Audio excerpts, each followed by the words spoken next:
Alright guys, welcome back to another exciting tutorial. This is Fash and I'm so excited to be here. So in this tutorial we want to take a look at Numpy data types. Okay, I know this might sound a little bit confusing because you might be wondering why we have Numpy data type and again in Numpy. You know, Numpy has some extra data type and refers to data types which with one characters like I, you, whatever. But what I just want you to understand here is that I don't want to get things complex. I'm intentionally doing this so that by the time you see some codes that they use Numpy to actually write, it's not going to be confusing. All right, so what are the type of data types in Numpy? We have the integer, we have the boolean, we have the unsigned, we have the integer, we have the float, we have the complex, we have the time delta, we have date time, we have the object, string, Unicode string, fixed chunks, and the likes.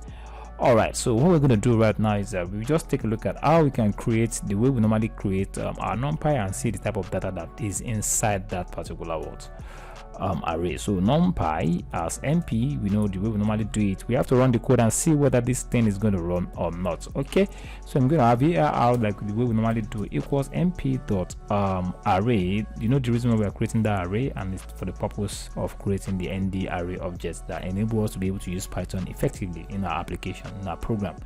All right, good. So what we're going to do right now is that we're going to create a square bracket, and this means that we need a list. So we have 2 3 4 5 6.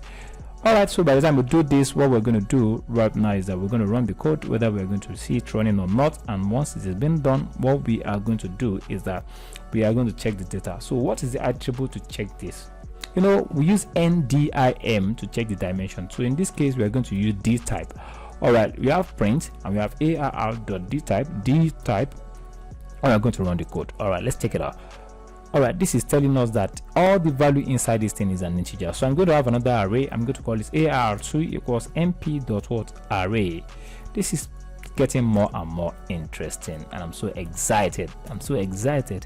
All right, so this is array, and we are going to say, let me say my favorite food is apple.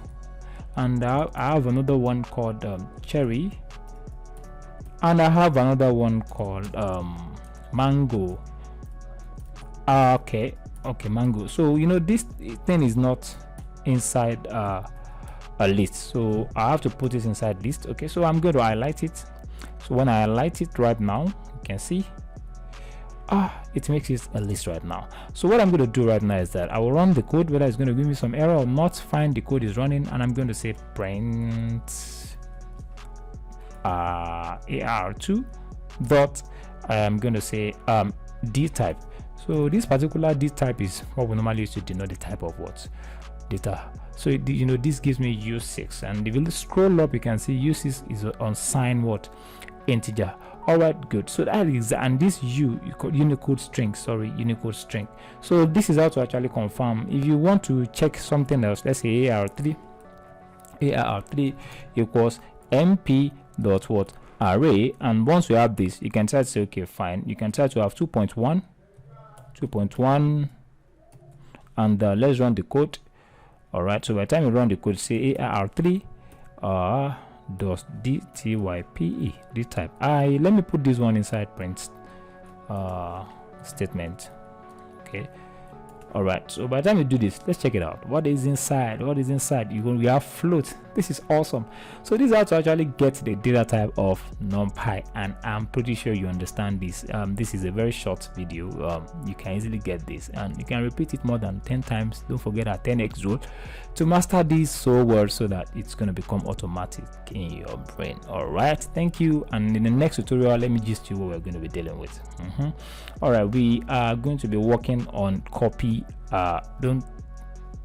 It's not paste, copy and view this time around. Okay, so we're going to take a look at what is copy and view, and until then I'll see you in the next one. Bye.